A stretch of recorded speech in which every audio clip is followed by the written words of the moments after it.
bienvenidos a una plática más aquí en Artefacto de Letras, que se reproducirá también en la librería Bonilla Difusión, con el escritor Ricardo Tato. Ricardo, muchas gracias por aceptar la invitación. Tú estás en Mérida, así que esta vez no pudimos hacerlo en la librería. Así es, ¿qué tal, Armando? Un saludo a ti y también a tu auditorio y por supuesto a nuestros amigos de Artefacto de Letras y Librería Bonilla y Bonilla Artiga Editores, que pues bueno, es un sello que me gusta mucho, así que me siento muy honrado de que tengamos esta conversación, aunque sea vía remota, para todo el público que le sigue. Bueno, ya llegará el momento en que la tengamos en vivo y a todo color, ¿no? Pero por lo pronto yo quiero hablar contigo de este libro, que es un libro maravilloso que se llama El Bestiario del Bibliófilo, un pequeño volumen, pero muy conciso. Primero, Ricardo, cuéntanos, tú eres periodista, eres comunicólogo, eres promotor, ¿cómo llegas a tantas actividades en la vida?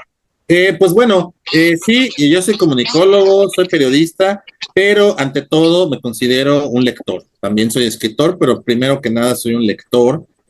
Y desde niño sentí mucha curiosidad, mucha atracción por esos objetos de papel, de tinta y de ilusiones a los cuales llamamos libros. Entonces, siempre fui un niño lector y la vida me fue llevando hacia la comunicación, hacia las humanidades y hacia el periodismo cultural. Tengo que agregar que soy periodista, pero soy periodista de cultura. Siempre, digamos, me especialicé en las artes, ¿no? En la literatura y en las artes. Y pues bueno, este mismo oficio, este mismo modus vivendi, pues sí, ha ido imbricando también con mi labor literaria. En este caso, pues con este libro del cual estamos hablando, Bestiario del Bibliófilo y otras fieras literarias, pues es precisamente una colección de ensayos, una colección de ensayos creativos, de ensayos breves, en torno pues a todos los personajes, a todos los apasionados y todos los locos del mundo del libro, del mundo editorial. Y pues esto pues nace también de, bueno, tanto de mis columnas de opinión de periodismo cultural, como de pues mi propia labor literaria en el germen, en el género del ensayo, perdón. Anteriormente había escrito publicado libros de entrevistas o libros de cuentos también. Y este libro, junto con el de Universo de Juan García Ponce, pues es, digamos, una exploración de esa beta literaria, esa beta ensayística, que le llaman hoy en día el ensayo creativo, ensayo literario, ¿no?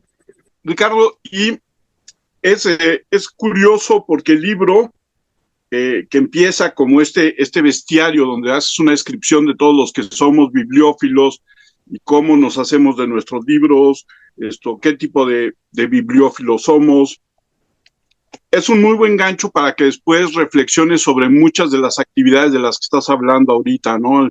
Como promotor, como crítico literario, como la actividad de no solamente la lectura como tal, porque al final viene este manual de viajero de la lectura, pero en tu actividad como pensador de los libros y de la cultura, ¿no? Sí, pues lo que intenté hacer fue una especie de taxonomía o clasificación de los distintos tipos de lectores o de bestias que habitan el universo libresco, ¿no? Un poco en el estilo de las clasificaciones de los paleontólogos o teóricos evolutivos que iban nombrando las especies, las familias animales, ¿no? Este libro realmente no es un libro científico, pero hago un poco como que intento copiar ese modelo, por decirlo de alguna forma, para plasmar estos ensayos que hay que decirlo, pues son ensayos humorísticos. Están escritos, digamos, en un tono serio, pero al mismo tiempo están, yo pienso, impregnados de humor, ¿no? Un humor que pues un humor sarcástico, un humor irónico o paradójico, si se quiere decir así, pues para burlarme un poco de mí mismo como lector, como coleccionista y también pues para hacer un homenaje a todos esos personajes, a todas esas personas que somos parte de la cadena del libro, ¿no? Tanto el lector, como bien mencionas, como el marchante de libros, ¿no? El propio librero, que es un oficio ser librero, y los coleccionistas también de primeras ediciones o ediciones raras, incluso pues los ladrones de libros, también que ahí viene un ensayo sobre los birladores de libros. Básicamente quise describir los tipos y tópicos de habitantes del mundo editorial y del mundo del libro como objeto, ¿no? Hablo incluso del libro no solo como un depositorio de conocimiento o un depositorio de palabras, sino del libro como un objeto valioso, del libro como un objeto bello. Por eso digo libro objeto, porque muchas personas dicen, bueno, ¿cuál es la diferencia entre este libro y este otro libro? Si traen lo mismo, por ejemplo, no traen el mismo contenido. ¿Cuál es la diferencia, no sé, de Moby Dick de 50 pesos al Moby Dick de 300 pesos, ¿no? La diferencia no es el contenido, pero sí también tiene que ver mucho la traducción, la tipografía, el formato, ¿no? Si es pasta dura, pasta blanda. Bueno, lo que describo es justamente ese tipo de obsesiones y características que nosotros, los lectores o coleccionistas de libros, buscamos, ¿no? Y que para alguien, tal vez no, para alguien no tan avesado en estos menesteres, pues no hay diferencia, ¿no? Entonces yo lo que hago es describir un poco estas obsesiones y estas manías que tenemos los lectores. Y en ese sentido, en este tono que en algún grado recuerda a la escritura de Ibargüengoitia, ¿no? Y esta taxonomía que tú haces en un principio, ¿no sientes que te quedaste corto? ¿No sientes que todavía hay muchos otros tipos de lectores, de coleccionistas, de libreros que habitamos en las ciudades? Sí, fíjate que sí, después de publicado el libro, en las presentaciones han surgido muchos comentarios, muchas anécdotas por parte del público, describiendo otros tipos de bestias bibliófilas, ¿no? Y ha sido muy curioso, muy divertida las presentaciones, porque me están dando material precisamente para ampliar esta clasificación bibliófila y han salido muchas anécdotas, muchas propuestas, muchas sugerencias. Y sí, me ha dado mucha tarea, porque estoy anotando todo esto que está surgiendo, me está dando tarea para ampliar este bestiario. Hay que decirlo, pues al libro le ha ido bastante bien. Ya, según me comentaron hace poco, la editorial Nitro Press, que fue la que coeditó el libro junto con el Ayuntamiento de Mérida, según me comentan, ya quedan muy pocos ejemplares. Entonces, pues espero que alguna institución o también alguna editorial se interese tal vez por un segundo volumen, obviamente expandido, ampliado y revisado, ¿no? Porque sí, el tema da mucho más para hablar.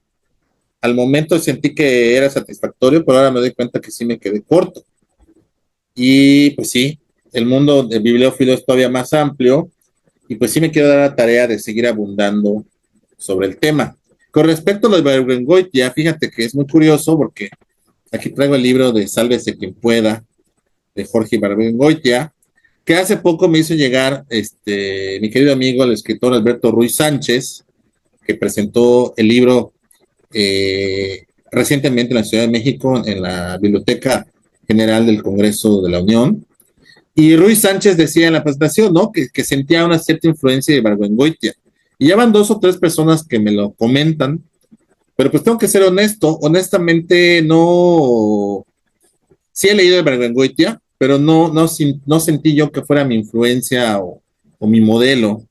Más bien, yo un poco de forma malinchista, si se quiere ver así, crecí leyendo a escritores ingleses, escritores norteamericanos, escritores anglosajones, que son para mí los verdaderos maestros del ensayo humorístico. Por ejemplo, Robert Louis Stevenson, ¿no?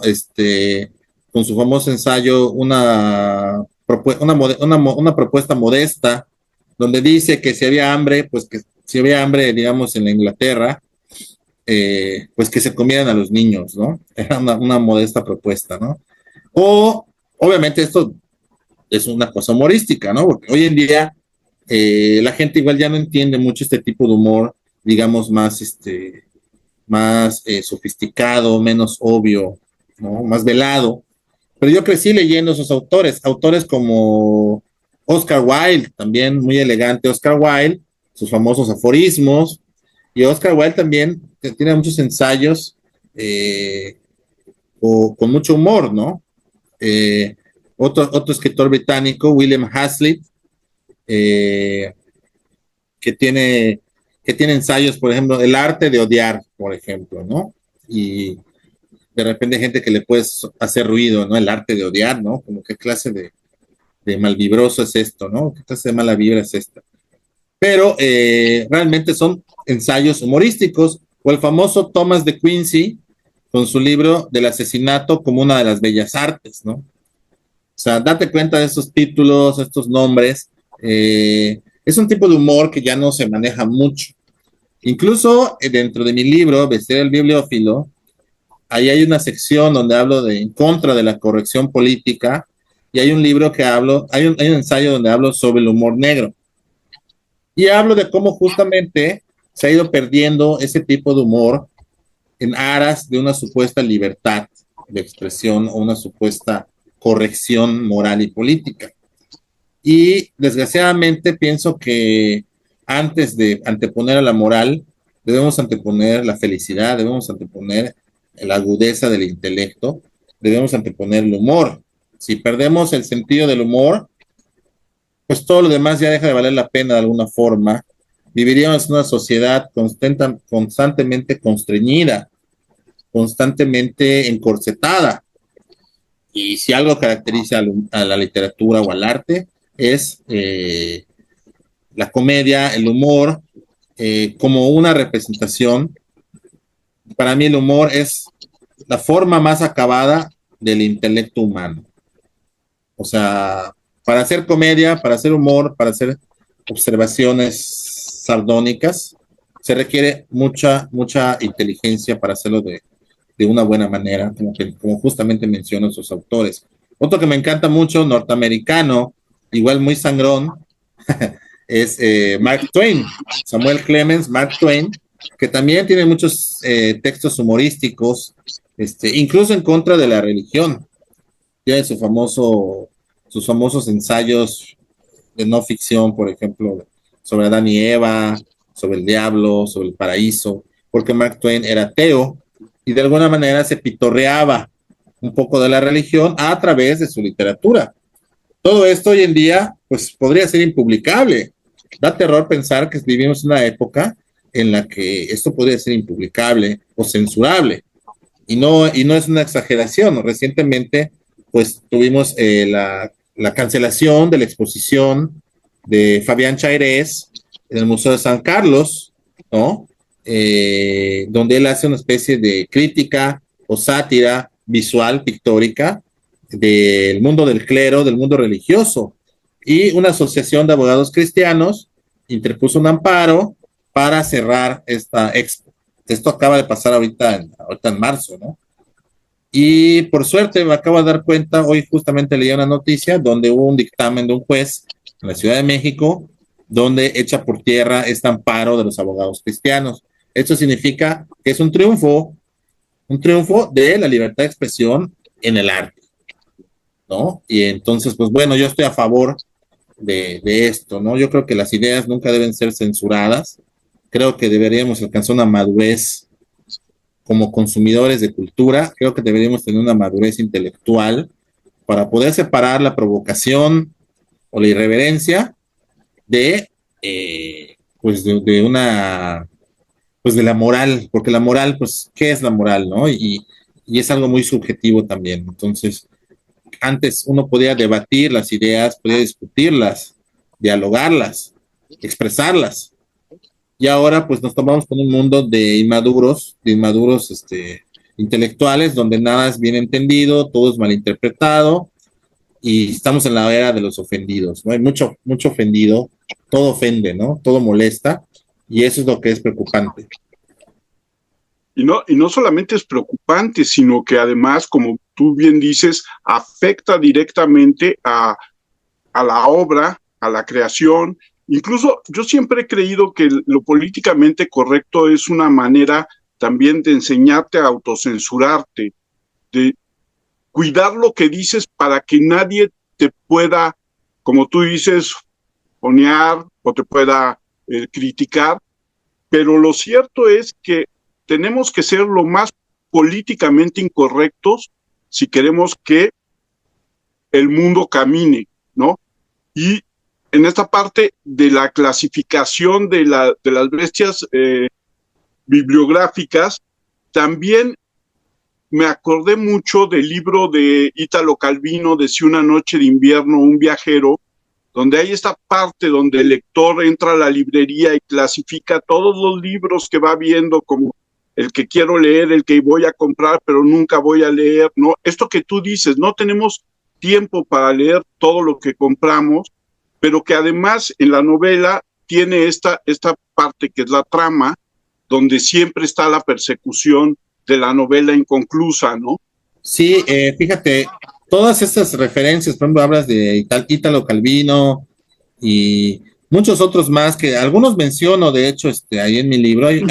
Cada capítulo, cada ensayo, si te das cuenta, tiene un epígrafe, tiene una cita que tiene que ver con el tema del ensayo en cuestión.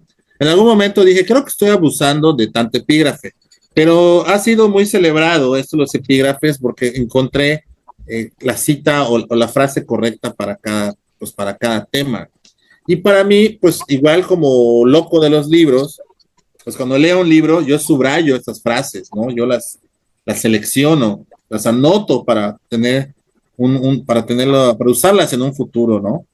Y pues han sido varios estudiosos de la bibliofilia, ¿no? Humberto Eco, Calvino, Alberto Manguel, ha habido muchos, Walter Benjamin, ha habido muchos famosos libreros o bibliópatas o bibliomaníacos que a lo largo de la historia han escrito libros, tratados sobre el tema. Para mí, la principal diferencia con respecto a mi libro es que yo escribí mi libro no desde un punto de vista condescendiente como intelectual o como escritor. Yo quise escribir el libro desde el punto de vista de un lector.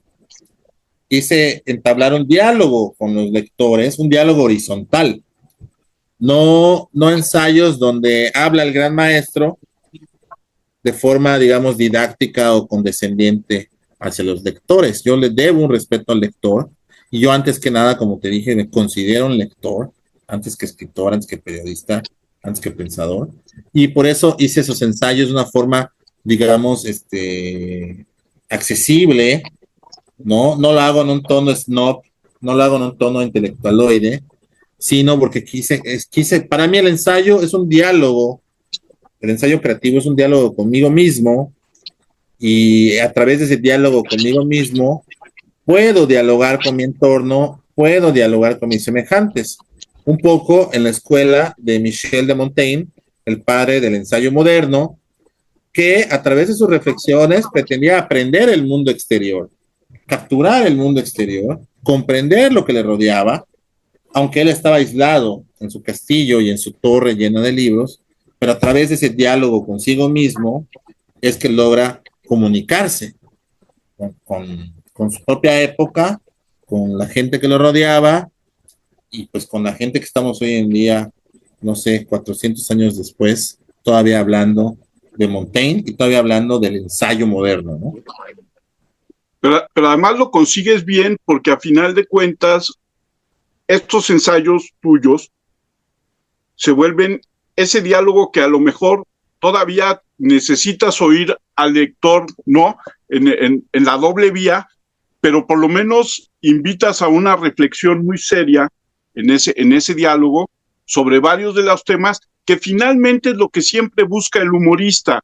El humorista no solamente busca la risa o busca ser ingenioso, sino que busca con esa reflexión que uno piense a fondo en el tema en el que está escribiendo el autor, ¿no? Sí, tampoco diría que me considero un humorista, pero sí, sí me gusta la comedia, sí me gusta la ironía, ¿no? Como te dije, la paradoja. Porque a través precisamente de esa risa, a través de ese humor, las reflexiones o las críticas son un poco menos dolorosas. Eh, Tenemos que aprender un poco a reírnos de nosotros mismos y también a reírnos de las desgracias y de la tragedia. Esto que digo, por ejemplo, hay gente ya muy, ¿cómo te diré? Muy hipersensible que puede decir, pero ¿cómo te puedes reír de una tragedia, no? O cómo te puedes reír de un drama de la vida real. Bueno, no es que uno se burle, porque no es lo mismo reírse que burlarse. Pero la vida es una gran broma cósmica, es un chiste del universo y que sí está muy lleno de humor, ¿no? Algo humorístico, por ejemplo, sería un tipo, no sé, fitness, vegano, y que sale a correr todos los días y que se resbale con una cáscara de naranja y se rompa el cráneo, ¿no? Eso es muy humorístico, aunque suene cruel, ¿no? André Breton y otros escritores franceses, el mismo Jodorowsky, ¿no? Cultivan ese tipo de humor del absurdo, ¿no? Esa es otra cosa. El humor negro tiene muchas aristas, ¿no? El humor del absurdo, ese es como lo que acabo de decir, ¿no? Alguien que se cuida Ujú. toda su vida tan solo para morir en un accidente, ¿no? Entonces, la vida está llena de esas paradojas, está llena de esos accidentes inesperados. Y solo nos queda reír o llorar, como las máscaras del teatro. Solo hay esos dos lados, reír o llorar. Y pues uno elige a veces reír. Esa es, digamos, mi postura ante la desgracia, ante la tragedia. Si yo percibiera el mundo con esa seriedad, con ese dramatismo, no estaría hablando contigo, estaría colgado en este momento del árbol, ¿no? Es un poco Sí, el humor como bálsamo. Allá en mi libro escribo sobre la cultura como bálsamo, como un bálsamo que nos salva. ujú. Y pues de cierta forma este tono irreverente, este tono provocador, es con la idea también de entretener. Pienso que la lectura eh, también es solaz, también es placer y debe entretener. A mí lo que me encanta es que me digan, leí tu libro. ¿Por qué? Porque la gente puede comprar el libro y no leerlo, ¿no? Pero que me digan, oye, me encantó tu librito, me lo eché en un día, me lo eché en 2 días, es lo que me encanta porque eso es lo que yo buscaba. Buscaba que se lea, que se digiera, que se procese. Y también por eso no quise hacer un volumen muy amplio, porque cuando pensamos en el ensayo, en un libro de ensayos, la gente que se imagina, ¿no? Pues un mamotreto de 400, 500, 800 páginas y dices, híjole, un libro de ensayos, como que no es, digamos, el género favorito de los lectores, ¿no?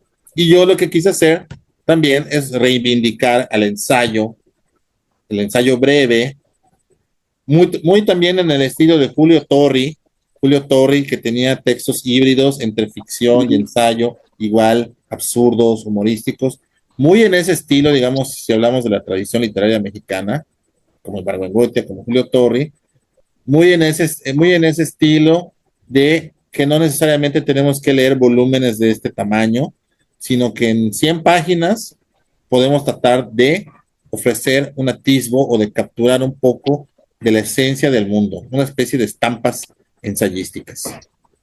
Esta parte que dices de un ensayo pequeño, conciso, que tenemos esta idea siempre o por educación o por de formación, que los ensayos son esos, son mamotretos y son muy doctos y son muy serios.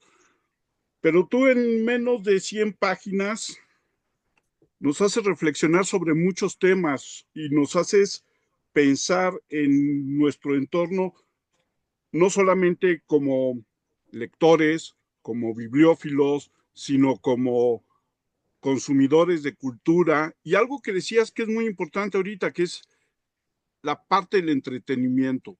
No estamos acostumbrados a que nos digan que la cultura es un entretenimiento porque pensamos en el entretenimiento como algo peyorativo. ¿No estás de acuerdo? Sí, sí, muchas veces se malentiende esta parte del entretenimiento como, es como algo superficial. ¿no? No es lo mismo entretener que divertir, ¿no? Exacto. Algo serio te puede entretener horas y horas y no necesariamente es divertido, ¿no? Además, si es entretenido y divertido, pues bueno, ya va uno en un gane doble, ¿no? Pero sí, por ejemplo, yo creo que el arte en general, pues debe considerar a su interlocutor, ¿no? Yo no pienso, como algunos, que el artista solo se debe a sí mismo o el escritor solo escribe para sí mismo. Yo creo que al final lo que intentamos es comunicar, expresar algo, y por lo tanto hay que considerar, bueno, tal vez por mi formación como comunicólogo, hay que considerar que hay un circuito de la comunicación, ¿no? Donde hay un emisor, hay un mensaje y hay un receptor. Si nosotros como artistas no pensamos en el receptor, que también es válido, pero muchas veces tiene resultados funestos. Eh, y sí, hay que considerar al lector. O sea, a través, es como cuando uno se viste para cenar, es una especie de deferencia o respecto a sus comensales, ¿no? Pues lo mismo el escritor cuando escribe, cuando cuida su prosa, cuando cuida su narrativa, cuando cuida sus argumentos y su estructura, es un respeto también hacia el lector. Y en ese sentido, hay que considerar a ese interlocutor y hacer que lo que estamos dialogando o expresando o escribiendo, pues llegue de forma correcta a esa persona y que esa persona además no solo encuentre algo valioso, sino que encuentre un entretenimiento, un divertimiento, si se le quiere ver así, porque eso hace también que la plática y finalmente un ensayo es una conversación, es un diálogo, es una charla, y eso hace que pues la plática sea muy amena. Lo que yo aspiro con mi prosa es justamente eso, que el lector sienta que está conversando con un amigo, que el lector sienta que está conversando con un semejante y sobre todo que el lector se reconozca en mis propias palabras. Y eso pues es algo que muchas veces me han comentado de que se autoclasifican dentro de mi bestiario o que tienen varias características de distintas bestias bibliófilas. Y eso es muy curioso y me encanta porque de alguna forma sienten que soy un amigo, un alma gemela, un semejante, y se me acercan y me cuentan sus historias, ¿no? Incluso muchas veces hasta se confiesan, me dicen, oye, yo tengo esta manía, ¿no? O yo hago esto con mis libros, subrayo, marco, doblo, bueno, cada quien te cuenta sus manías, ¿no? Y me gusta que tengan esa confianza de acercarse a platicar conmigo como si yo fuera un amigo de mucho tiempo, ¿no? Y eso es justamente a lo que yo aspiraba con este libro, y pues salvo tu mejor opinión o la de los lectores, espero haberlo conseguido, ¿no? Yo creo que el libro está está perfecto. perfecto. Como Como bien bien dices, dices, uno uno termina termina viendo viendo dónde dónde queda queda uno uno en en esa esa clasificación, clasificación, pero pero además además tienes tienes esta esta parte, parte, como como tú tú dices, dices, como como estás estás definiendo, definiendo, donde donde haces la haces la diferencia diferencia entre entre el el ensayo ensayo académico y académico el y el ensayo de ensayo de promoción, promoción. y Y creo que creo que los los tuyos tuyos son son muy muy cercanos cercanos a a esta esta parte parte que que es es lo que lo que tú tú dices de dices de dialogar dialogar directamente directamente sin sin una una postura postura docta docta con el con el lector. lector. Y yo Y te yo te quiero quiero preguntar, preguntar, ¿dónde ¿dónde está está clasificado clasificado Ricardo Ricardo Tato Tato en en este este bestiario? bestiario? Híjole, Armando, yo creo que estoy en todas, creo que tengo un poco de todas, he pasado por todas. Si escribo mufándome o satirizando a los lectores académicos, es porque yo he sido uno, ¿no?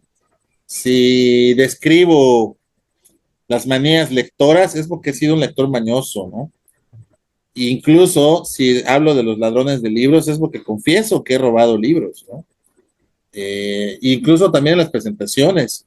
La gente al principio está muy apenada de hacer esas confesiones, pero luego me doy cuenta que quien no ha robado un libro, muy rara es la persona que me ha dicho que no se ha robado, aunque sea un libro. La mayoría te dirá que hizo eso en la universidad o en la escuela y todo. Y es correcto, ¿no? En ese ensayo de los birladores de libros, o sea, de los bibliorratas, de los ladrones de libros, también menciono que dentro de todos los crímenes y delitos que existen en un país como el nuestro, pues robar en libros es peccata minuta, sin que esto sea apología del hurto, ¿no? No es una apología del hurto, pero en cierta forma excuso y reivindico a los lectores que han tenido que expropiar un libro, porque así como Jean Valjean, el personaje de Los Miserables, se roba una hogaza de pan porque tiene hambre y es encarcelado injustamente, pues pienso que el lector que se expropia o se tranza un libro también tiene hambre, pero tiene otro tipo de hambre, tiene hambre de conocimiento, tiene hambre del saber, tiene hambre literaria. Y no podemos encarcelarlos o cortarles la mano por tener ese tipo de ansias, ¿no? Entonces, si bien no condono o conmino al público a robar libros, de cierta forma sí hago una especie de exculpación de este tipo de lectores, ¿no? Especialmente los jóvenes que muchas veces no tienen ya la capacidad económica de adquirir un cierto ejemplar o ciertos libros, ¿no? Hay otro tipo de ladrones que son los ladrones cleptómanos que roban por compulsión, pero pienso que el lector que escoge un título en específico para, para hurtarlo es porque está buscando algo que desea, un objeto de sus afectos, algo que le apasiona y que le seduce a tal grado de cometer, pues, un crimen o un delito, ¿no? Por muy menor que sea. Y bueno, no podemos sustraernos de la realidad socioeconómica mexicana, donde a diferencia de otros países donde hay muchos lectores y que tienen la capacidad adquisitiva de leer un libro por semana y comprar varios libros de bolsillo, pasta dura o de lujo, pues en México las necesidades primarias, la pirámide de Maslow, a duras penas es saciada. Entonces, en ese sentido, todas estas iniciativas, como la de Vasconcelos, en su momento en el siglo XX, la revolución de llevar libros hasta los lugares más recónditos, o de regalar libros, como hoy en día se hace también por el Fondo de Cultura Económica, o de hacer libros en ediciones populares, pues creo que aunque es un ideal, es un ideal que vale la pena realizar, ¿no? Es una panacea que vale la pena intentar alcanzar, sobre todo te digo, en un país como el nuestro, en el cual comprar un libro puede ser la diferencia entre comer o no esa semana. Comprar un libro puede ser la diferencia entre tener para las tortillas o no. Y en ese sentido, pues bueno, puedo entender que los jóvenes o la gente de escasos recursos que amen la cultura y amen la literatura, pues se puedan birlar un libro, ¿no?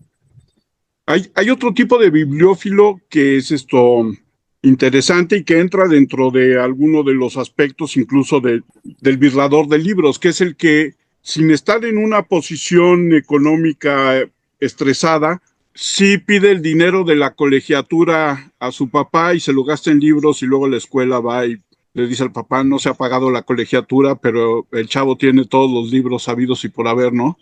Sí, sí he escuchado casos así, de que se transan la colegiatura.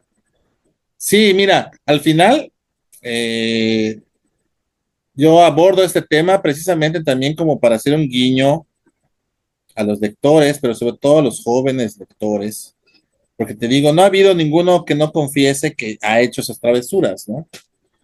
Ahora, la travesura fácilmente se puede convertir en una manía o en una maña, ¿no? También tenemos que diferenciar al que roba un libro para sí mismo del que roba libros como fardero para venderlos Ujú. en los tianguis, en los bazares, y esos no roban un libro, roban 20, 30, 50 o 100, ¿no? Y esos sí ya son ladrones profesionales que se dedican a esa trata o comercio bibliográfico, ¿no? Que también, pues, es un oficio y que, bueno, tú que estás en la Ciudad de México, verás que hay muchos tianguis y bazares donde venden libros de editoriales caras, pues a precios muy económicos, ¿no? Y uno se pregunta si son robados, si son clonados, ¿no? ¿De dónde sacaron esas ediciones? Ve tú a saber. La verdad es que yo no pregunto. Lo único que pregunto es cuánto y por qué tan caro. Exacto. Ricardo, qué gusto platicar contigo. Espero que podamos seguir hablando de libros y de otras cosas en el transcurso del tiempo. ¿Dónde te encuentra la gente en redes sociales? Sí, claro que sí, Armando. Estoy en Instagram como @Ricardo E. Tato, Tatto, así como está en mi libro. Ujú. Ese es mi apellido, Tato. Y también en Facebook estoy como Ricardo E. Tato, Tatto. Ahí me pueden encontrar. Y también, bueno, pues soy editor de una revista que se llama Soma Arte y Cultura.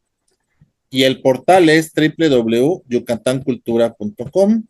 Ahí pueden encontrar, si bien es una revista de aquí de Yucatán, es una revista digital y publicamos autores de todo el país.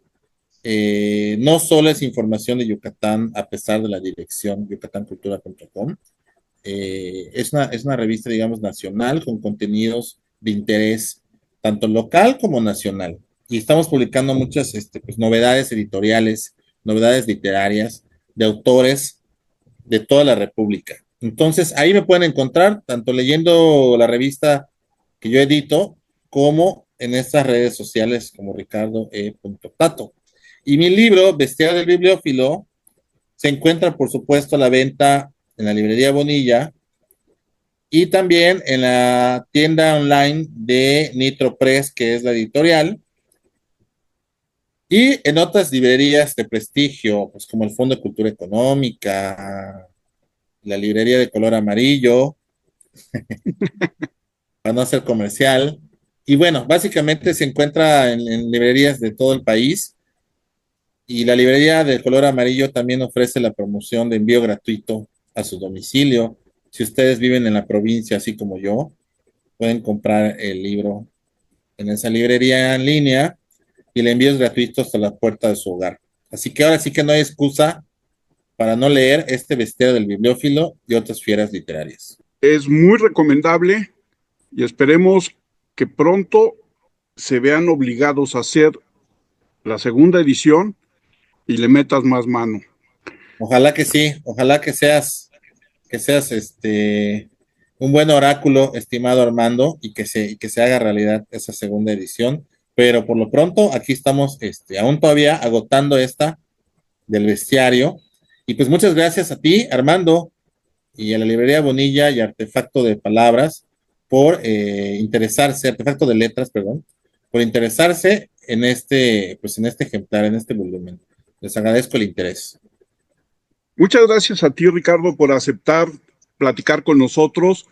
Yo soy Armando Enríquez y pueden leernos en Artefacto de Letras, que es nuestro transmedia literario, porque tenemos TikTok, porque tenemos Instagram, porque tenemos YouTube, porque tenemos nuestro portal, donde publican muchos de los autores de Bonilla Artigas, pero también otros autores de otros países de nuestro país o mexicanos que radican en otras partes del mundo.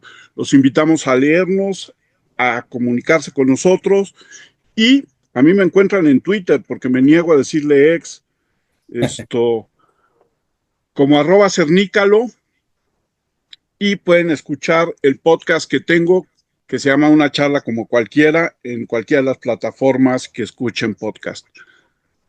Ricardo, muchísimas gracias y esperamos platicar contigo pronto. Muchas gracias, Armando, y pues igual un saludo, una despedida del público, de tu auditorio, y pues muchas gracias por el interés. Ojalá próximamente sigamos platicando de más libros.